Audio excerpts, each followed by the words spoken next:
Hello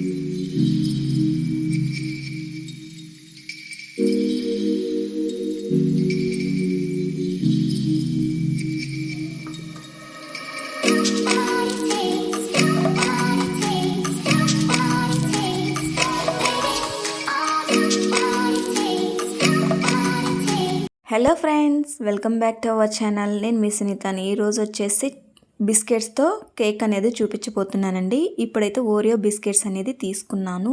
వీటిని లోపల white part ఉంటుంది కదండి, అది తీసేసుకొని పక్కన పెట్టేసుకున్నాను.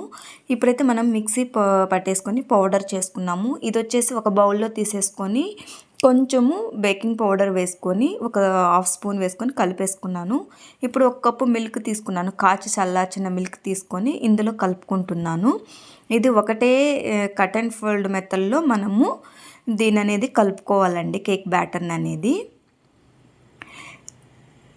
మీకు చూసి పాలు సరిపోతాయో లేదో చూసి మీరు కలుపుకోండి. ఇంకా వీటిలో ఏమీ అవసరం లేదండి. మీకు బేకింగ్ పౌడర్ అవసరం లేదంటే ఈనో కూడా యాడ్ చేసుకొని ఇందులో కలుపుకోవచ్చు. మనకైతే బ్యాటర్ టిన్ అనేది ఇట్లా రిబ్బన్ కట్ లాగా మనకు కట్ అవ్వాలన్నమాట.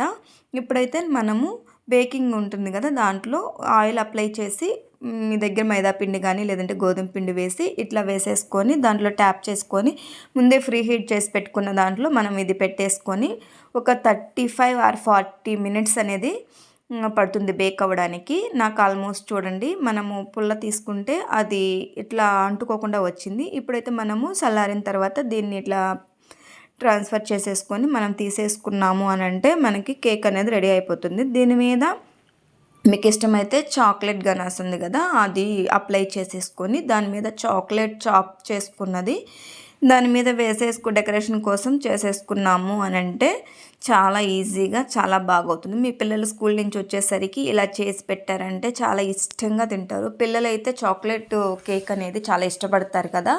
ఇలా మీరు చెర్రీస్ తోటి డెకరేషన్ చేసుకున్నారంటే కలర్ఫుల్గా చాలా బాగుంటుందండి. మీరు ట్రై చేయండి.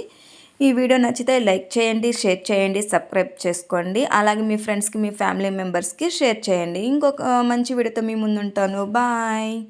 Thank you for watching.